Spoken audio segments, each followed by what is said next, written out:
ಮಹಾದೇವಿ ಅಮ್ಮ ಶ್ರೀ ಚಕ್ರವಾಸಿನಿ.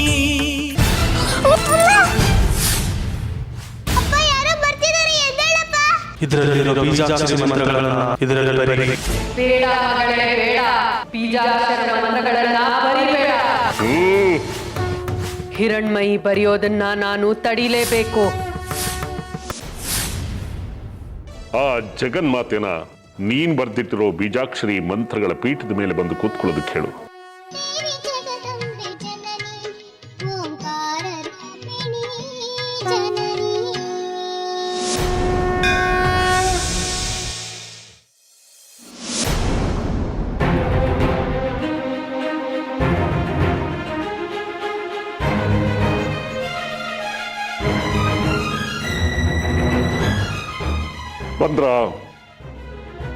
ಬಂದ್ರ ನಿನ್ನ ಅಮ್ಮನವರು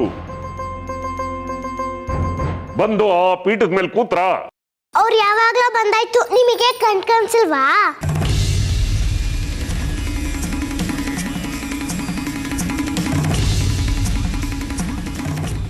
ತಲಹಟ್ಟೆ, ನನ್ನೇ ಕಣ್ ಕಾಣಿಸೋದಿಲ್ಲ ಅಂತ್ಯ. ಎಲ್ಲಿದ್ದಾರೆ ಅಮ್ಮನವರು? ಇಲ್ಲೇ ಇದ್ದಾರೆ. ನಿನ್ ಕಣಿ ಕಾಣಿಸ್ತಾ ಇದ್ದಾರ? ಕಾಣಿಸ್ತಿದ್ದಾರೆ. ಬಂದು ಈ ಪೀಠದ ಮೇಲೆ ಕೂತಿಯಾರ? ಕೂತಿದ್ದಾರೆ. ಇಲ್ಲೇ ಇದ್ದಾರ? ಇಲ್ಲೇ ಇದ್ದಾರೆ. ನಿನಗ್ ಕಾಣಿಸ್ತಾ ಇದ್ಯಾ? ಎಲ್ಲಿದ್ದಾರೆ? ಇಲ್ಲಿ ಎಲ್ಲಿದ್ದಾರೆ? ಇಲ್ಲೇ ಇದ್ದಾರ? ಇಲ್ಲೇ ಇದ್ದಾರೆ. ಸರಿಯಾಗಿ ಹೇಳೋ, ಎಲ್ಲಿದ್ದಾರೆ ಅಮ್ಮನವರು? ಇಲ್ಲೇ ಇದ್ದಾರೆ.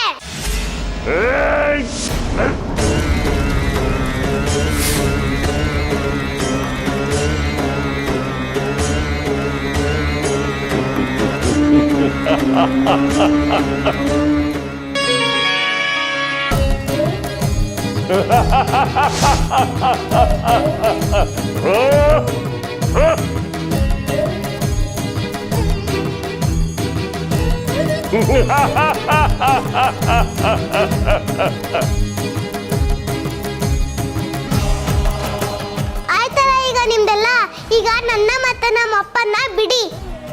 ಆಯ್ತು, ನೀವಿಬ್ರು ಹೊರಡಿ.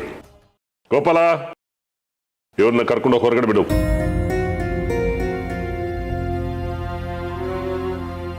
ತಾಯಿ ಜಗನ್ಮಾತೆ, ನೀನ್ ನನ್ ಜೊತೆ ಬರಲ್ವಾ? ನೀನೀಗ ಹೋಗು ಮಗಳೇ, ನಾನು ನಂತರ ಬರ್ತೀನಿ. ನನ್ನ ಕ್ಷಮಿಸ್ಬಿಡಿ, ನನ್ನಿಂದಾನೇ ನಿಮ್ಗೆ ಹೀಗೆಲ್ಲ ಆಗಿದ್ದು. ಇದನ್ನೆಲ್ಲ ನಾನು ಮಾಡಿದ್ದು ನಮ್ಮ ಅಪ್ಪನ ಉಳಿಸ್ಕೊಳಕ್ಕೆ. ಇದರಲ್ಲಿ ನಿನ್ನ ತಪ್ಪೇನಿಲ್ಲ. ಹೆತ್ತವರನ್ನ ಉಳಿಸ್ಕೊಳ್ಳೋದು ಮಕ್ಕಳ ಮೊದಲ ಕರ್ತವ್ಯ. ನನ್ನ ಬಗ್ಗೆ ನೀನು ಚಿಂತೆ ಮಾಡಬೇಡ. ಕಾಲಕ್ರಮದಲ್ಲಿ ಏನಾಗಬೇಕೋ ಎಲ್ಲವೂ ಆಗಲೇಬೇಕು. ಅಮ್ಮನವ್ರ ಕೂಸೆ, ಅಲ್ಲೇ ನೋಡ್ತಾ ಇದೀಯಾ? ಇಲ್ಲಿ ನಡೆದ ವಿಚಾರನ ಯಾರಿಗೂ ಹೇಳಬಾರ್ದು. ಹಾಗೊಂದ್ ವೇಳೆ ಹೇಳಿದ್ದೆ ಆದ್ರೆ ನಿನ್ನೋ ನಿಮ್ಮಪ್ಪನ್ನು ಇಲ್ಲೇ ಕರ್ಕೊಂಬಂದು ಶಾಶ್ವತವಾಗಿ ಬಾಯಿ ಮುಚ್ಚಿಸ್ಬಿಡ್ತೀನಿ. ಇಲ್ಲ ಇಲ್ಲ, ಬೇಡ, ನಾನು ಯಾರಿಗೂ ಹೇಳಲ್ಲ. ಹೊರಡು ನೀನಿನ್ನು.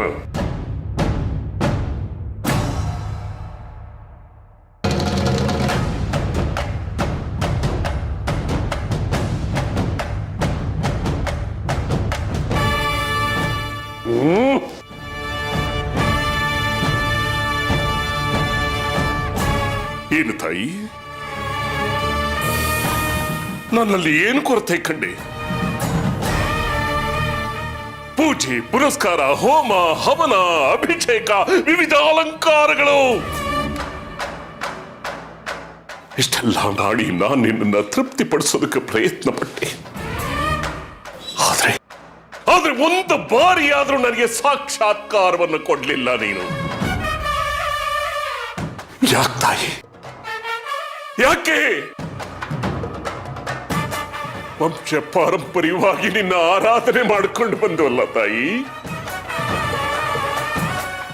ಅದು ಇಷ್ಟ ಆಗ್ಲಿಲ್ವಾ ನಿನಗೆ? ಇವತ್ತು ಚೋಟುದ್ದ ಹುಡುಗಿ ಅದು ಒಂದು ಹಾಡನ್ನ ಹೇಳಿದ ತಕ್ಷಣ ಪ್ರತ್ಯಕ್ಷವಾಗ್ಬಿಟ್ಟೆ ಅಲ್ಲ? ಅಲ್ಲಿಗೆ ಇಷ್ಟು ವರ್ಷ ಕಾಲಗಳ ಜನ್ಮ ಜನ್ಮಾಂತರದ ಸೇವೆ, ಆರಾಧನೆ ಇದೆಲ್ಲ ನೀರಿನಲ್ಲಿ ಹೋಮ ಮಾಡಿದಾಗ ತಾಯಿ ಮಾತಾಡು ಮಾತಾಡು ಜಗನ್ಮಾತೆ ಮಾತನಾಡು. ಪ್ರಹ್ಲಾದ ಭಕ್ತಿಯಿಂದ ಕರೆದ. ಅದಕ್ಕೆ ಕಂಬದಲ್ಲೇ ಮೂಡಿ ಬಂದ ನರಸಿಂಹ. ಬೇಡರ ಕಣ್ಣಪ್ಪ ಭಕ್ತಿಯಿಂದ ಆ ಶಿವನಿಗೆ ಮಾಂಸವನ್ನ ನೀಡಿದ. ಅವನಿಗೂ ಒಲಿದು ನಿಂತ ಆ ಸ್ವಾಮಿ. ಮೃತ್ಯುಂಜಯ ಭಕ್ತಿಯಿಂದ ತಬ್ಬಿಕೊಂಡ ಆ ಶಿವನನ್ನ ಯಮನಿಂದಲೇ ಕಾಪಾಡಿದ ಅವನನ್ನ. ಇವರೆಲ್ಲ ಯಾವ ದುರಾಸೆಯಿಂದಲೂ ದೇವರನ್ನ ಕಾಣೋದಕ್ಕೆ ಹಂಬಲಿಸಲಿಲ್ಲ. ಆದರೆ ನೀನು ಮೊದಲಿನಿಂದಲೂ ದುರಾಸೆಯಿಂದಲೇ ಶ್ರೀಚಕ್ರಕ್ಕಾಗಿ ಹಂಬಲಿಸಿ ನನ್ನನ್ನ ಪೂಜಿಸುತ್ತಿದ್ದೀಯ. ನಾನು ಕಂಡರೆ ಲೋಕ ಕಲ್ಯಾಣಕ್ಕಾಗಿ ಇರೋ ಶ್ರೀಚಕ್ರವನ್ನ ಪಡೆದುಕೊಳ್ಳೋದಕ್ಕೆ ಹಾತೊರಿತಿದೆಯ. ನಿನಗೆ ಒಲಿದರೆ ದುರಂತವೇ ಹೆಚ್ಚು. ಹೌದು, ಹಂಬಲ ಇದೆ. ಅದನ್ನ ಸ್ವಾರ್ಥ ಅಂತ ಬೇಕಾದ್ರೂ ತಿಳ್ಕೋ, ದುರಾಸೆ ಅಂತ ಬೇಕಾದ್ರೂ ತಿಳ್ಕೋ, ಏನು ತೊಂದರೆ ಇಲ್ಲ. ಈ ಬಾರಿಯ ದೇವ ಸಂಕ್ರಾಂತಿ ಎಂದು ಸೂರ್ಯನ ಬೆಳಕಿನ ಅಭಿಷೇಕವನ್ನು ತಗೊಳ್ಳೋದಕ್ಕೋಸ್ಕರ ಸ್ವತಃ ನೀನಿರಲೇಬೇಕು. ನಾನು ಕೇಳಿದ್ದನ್ನ ನೀನು ಕೊಡ್ಲೇಬೇಕು. ಯಾವ ಕಾರಣಕ್ಕೂ ತಪ್ಪಿಸ್ಕೊಳ್ಳೋದಕ್ಕೆ ಸಾಧ್ಯನೇ ಇಲ್ಲ. ಅಲ್ಲಿವರೆಗೂ ನೀನು ನನ್ನ ಕೈದಿ, ನನ್ನ ಅಡಿಯಾಳು. ಒಂದಿಂಚು ಇಲ್ಲಿಂದ ನೀನು ಕದಲೋದಕ್ಕೆ ಸಾಧ್ಯನೇ ಇಲ್ಲ.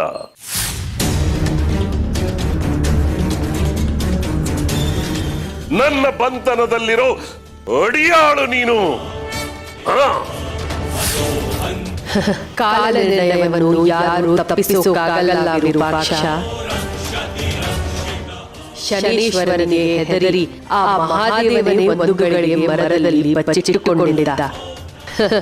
ಇನ್ನು ಯಾರಿಗೆ ತಾನೇ ತಪ್ಪತ್ತೆ ಕಷ್ಟಗಳು? ನೋಡೋಣ, ಎಲ್ಲವೂ ಕಾಲಘಟ್ಟದಲ್ಲಿದೆ. ಪುರಾಣ ಪುಣ್ಯ ಕಥೆಗಳನ್ನು ಹೇಳಿ ನನ್ನ ಜೊತೆ ಆಟ ಆಡಬೇಡ ತಾಯಿ. ಆಗ್ಲಿ, ನೋಡೇ ಬಿಡೋಣ, ನೀನಾ ಇಲ್ಲ ನಾನ ಅಂತ.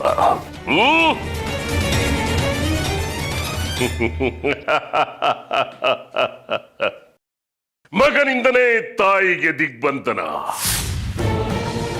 ಈ ಮಗನಿಂದಲೇ ತಾಯಿಗೆ ದಿಗ್ಬಂಧನ.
ಇವರೆಲ್ಲ ನನ್ನ ನೆಮ್ಮದಿಯಾಗಕ್ಕೆ ಬಿಡಲ್ಲ.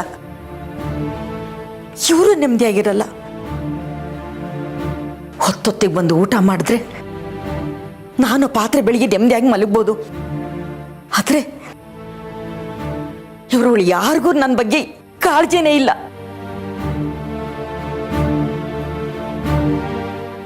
ಹಿಂದಿನ ಜನ್ಮದಲ್ಲಿ ಯಾವ ದೇವಸ್ಥಾನದ ದ್ವಾರಪಾಲಿಕೆ ಆಗಿದ್ನೋ ಏನೋ, ಈಗ ಅದೇ ಮುಂದುವರೆದಿದೆ. ಆಗ ದೇವಸ್ಥಾನದ ಬಾಗ್ಲು ಕಾಯ್ತಿದ್ದೆ, ಈಗ ಮನೆ ಬಾಗ್ಲು ಕಾಯ್ತಾ ಇದ್ದೀನಿ.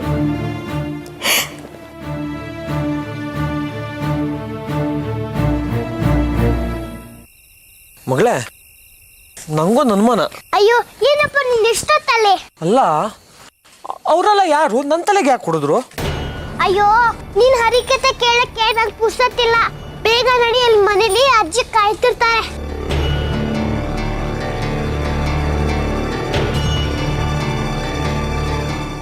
ಓ, ಬರ್ಬೇಕು ಬರ್ಬೇಕು. ಅಪ್ಪ ಮಗಳು ಯಾವ ದಿಗ್ವಿಜಯ ಸಾಧಿಸಕ್ ಹೋಗಿದ್ರಿ ಅಂತ ಈ ಪಾಪದ ಮುದುಕಿ ಕೇಳಬಹುದಾ?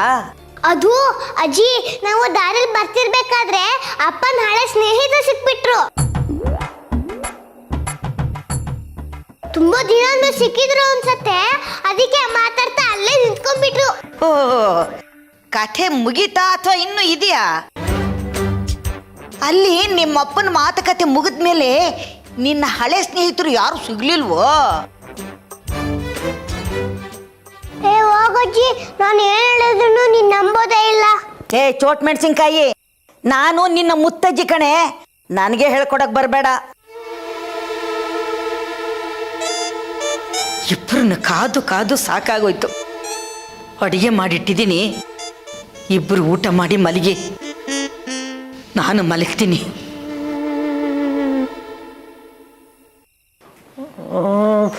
ಮಗಳೇ, ನನ್ನ ತಲೆ ಹೊಡೆದಿದ್ದು ಹಳೆ ಗೆಳಿರ, ಅವ್ರು ಯಾಕೆ ನಂಗೆ ಹೊಡಿತಾರೆ? ಅಲ್ಲ, ಜ್ಞಾನ ಮೇಲೆ ಏನಾಯ್ತು? ಅಪ್ಪ, ನಾವು ದಾರಿಲಿ ಹೋಗ್ತಿದ್ವಲ್ಲ, ನಿಂಗೆ ತಲೆಗೆ ಏಟ್ ಬಿತ್ತಲ್ಲ, ಅದಕ್ಕೆ ನಿಂಗೇನು ನೆನಪಾಗ್ತಿಲ್ಲ. ನಿನ್ ತಲೆಗೆ ಏಟ್ ಬಿತ್ತಲ್ಲ, ಅದರಿಂದ ನನಗೂ ಏನು ನೆನಪಾಗ್ತಿಲ್ಲ. ನನ್ನ ತಲೆಗೆ ಏಟ್ ಬಿದ್ದಿದ್ದಕ್ಕೆ ನಿಂಗೆ ಯಾಕೆ ಏನು ನೆನಪಾಗ್ತಿಲ್ಲ? ಅದು ಹಾಗೆಪ್ಪ, ನಾನು ನಿನ್ ಮಗಳಲ್ವಾ, ನಿಮಗೇನಾರ ಆದ್ರೆ ನಮಗೂ ಹಂಗೆ ಆಗತ್ತೆ. ಈಗ ಊಟ ಮಾಡೋಣ ಬಾ, ಆಮೇಲೆ ಅಜ್ಜಿ ಬಂದು ನಮ್ಮನ್ನ ಬೈದ್ ಬಿಡುತ್ತೆ ಅಷ್ಟೇ. ಒಬ್ರೊಬ್ರು ಸಾಗಾಗ್ಸೋದಲ್ಲೂ ಸಾಕಾಗೋಗತ್ತೆ. ಬೇಗ ಬಾರಪ್ಪ. ಅಯ್ಯ, ಎಲ್ಲ ಅಯೋಮಯವಾಗಿದೆಯಲ್ಲ.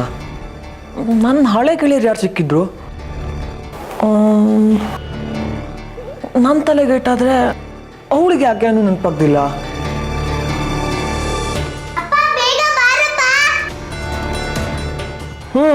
ಬಂದೇ ಇರೋ.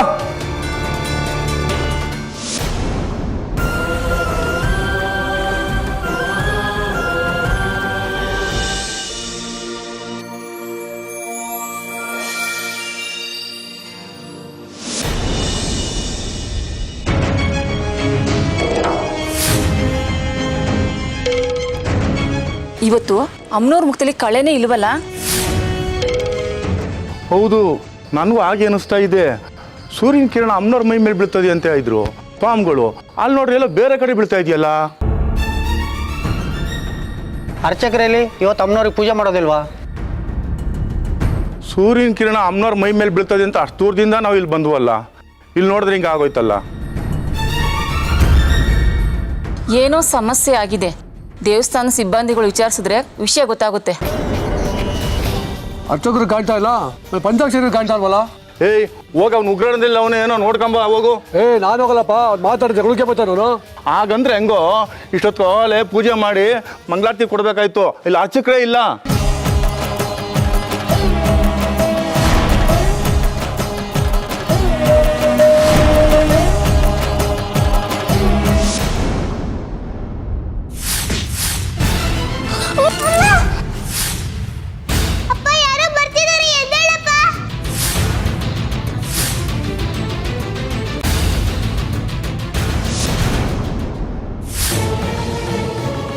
ಮಗನಿಂದನೇ ತಾಯಿಗೆ ದಿಗ್ಬಂಧನ.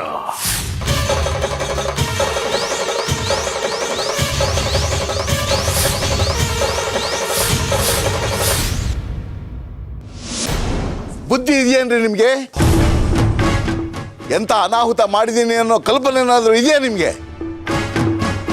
ಸಹನೆ, ಶಾಂತಿ, ತಾಳ್ಮೆಯಿಂದಿರೋ ನೀವು ಇಷ್ಟೊಂದು ಉದ್ವೇಗಕ್ಕೆ ಯಾಕೆ ಒಳಗಾಗ್ತಾ ಇದ್ರಿ ದೇಶಿಕರೇ?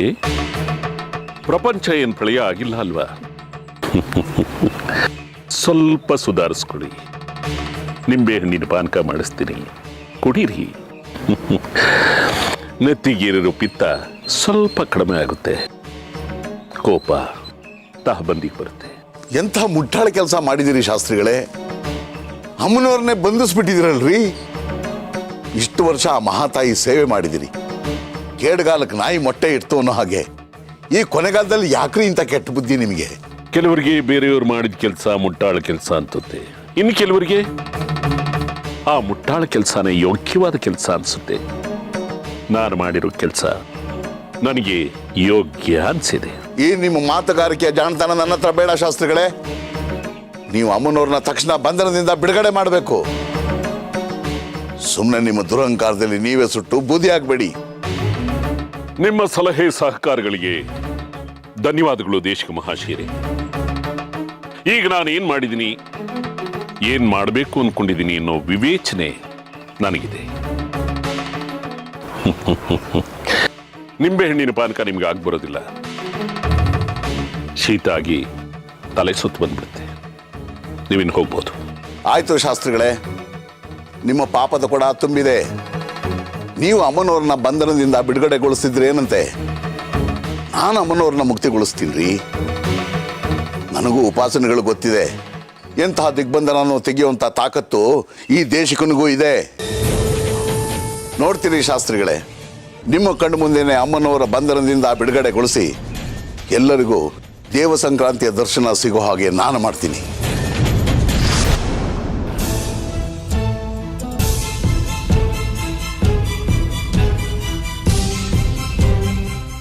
ಇದುವರೆಗೂ ನಿಮ್ಮ ವಿಷಯದಲ್ಲಿ ನಾನು ಮನುಷ್ಯನಾಗಿದ್ದೆ, ರಾಕ್ಷಸನಾದ್ರೆ ನಿಮ್ಮನ್ನು ಆ ಪೋಷಣೆ ತಗೊಂಡ್ಬಿಡ್ತೀನಿ. ಎಚ್ಚರಿಕೆ. ಅಮ್ಮನವ್ರನ್ನೇ ಕಟ್ಟಿ ಹಾಕಿರೋ ನನಗೆ ನೀವು ಯಾವ ಲೆಕ್ಕ? ನನ್ನನ್ನ ರಾಕ್ಷಸನನ್ನಾಗಿ ಮಾಡಬೇಡಿ. ನನ್ನ ವಿರುದ್ಧ ಯಾವ ಕೆಲಸವನ್ನು ಮಾಡೋದಿಲ್ಲ ಅಂತ ನನಗೆ ಆಶ್ವಾಸನೆ ಕೊಟ್ಟಿದ್ದೀರಾ. ನೆನಪಿದೆಯಾ ಅಥವಾ ನೆನಪಿಸ್ಲಾ? ಇಲ್ಲ, ನಾನು ಅಮ್ಮನವ್ರನ್ನ ಬಿಡುಗಡೆಗೊಳಿಸ್ತಿರೋದು ನಿಮ್ಮ ವಿರುದ್ಧ ಮಾಡ್ತಿರೋ ಕೆಲಸ ಅಲ್ಲ. ಅದು ಲೋಕ ಕಲ್ಯಾಣದ ಕೆಲಸ. ಅಮ್ಮನವ್ರನ್ನ ಬಂದಿಯಾಗಿ ಮಾಡಿರೋದು ಯಾರು? ನೀವೇ. ಆ ಪಾಪಿಷ್ಟ್ರು ನೀವೇ. ಅಂದಮೇಲೆ ಅದು ನನ್ನ ಕೆಲಸನೇ ಅಲ್ವೇ? ಹಾಗಾಗಿ ನೀವು ನನ್ನ ವಿರುದ್ಧ ಯಾವ ಪಿತೂರಿನೂ ಮಾಡೋ ಹಾಗಿಲ್ಲ. ಹಾಗೆ ಮಾಡಿದ್ದೆ ಆದ್ರೆ ಕೊಟ್ಟ ಮಾತಿಗೆ ತಪ್ಪಿ ಧರ್ಮದ್ರೋಹಿ ಆಗ್ತೀರಾ. ಏನಾದ್ರೂ ಆಗ್ಲಿ, ನೀವು ಹೇಳಿದ್ದೇ ಸರಿ. ನಾನು ಧರ್ಮದ್ರೋಹಿ ಆದ್ರೂ ಪರವಾಗಿಲ್ಲ, ಅಮ್ಮನವ್ರನ್ನ ಬಿಡುಗಡೆ ಮಾಡ್ತೀನಿ ಅನ್ನೋದಾದ್ರೆ ನಡ್ಸಿ ಮಾಡಿ. ನಿಮ್ಮ ದಾರಿಗೆ ನಾನು ಅಡ್ಡ ಬರೋದಿಲ್ಲ.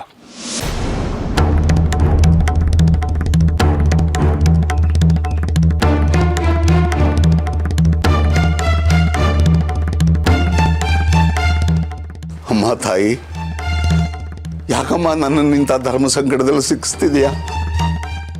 ಜಗದ್ರಕ್ಷಕಿಯಾದ ನೀನೇ ಹಿಕ್ಕಲ್ಲ ಕೂತ್ಬಿಟ್ರೆ ನನ್ನಂತ ಹುಲು ಮಾನವರ ಗತಿ ಏನು ತಾಯಿ? ಉತ್ತರ ಕೊಡು ತಾಯಿ, ಉತ್ತರ ಕೊಡು.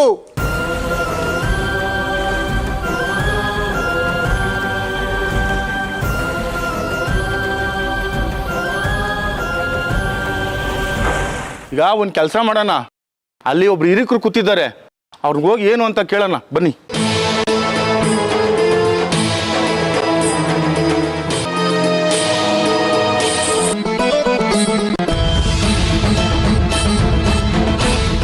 ಇವ್ರ ಜ್ಞಾನ ನಾವು ಭಂಗ ಮಾಡಿದ್ರೆ ನಮಗೆ ಪಾಪ ಸುತ್ಕೋತದೆ. ಅಂಥದ್ದೇನೂ ಆಗಲ್ಲ, ನಾನೇ ಮಾತಾಡ್ತೀನಿ.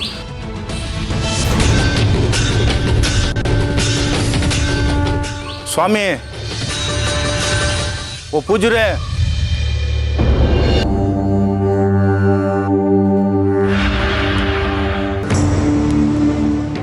ಸೂರ್ಯನ ಕಿರಣಗಳು ಗೋಪುರದ ಮೇಲೆ ಬೀಳ್ತಾ ಇಲ್ಲ, ಬೇರೆ ಕಡೆ ಬೀಳ್ತಾ ಇದೆ.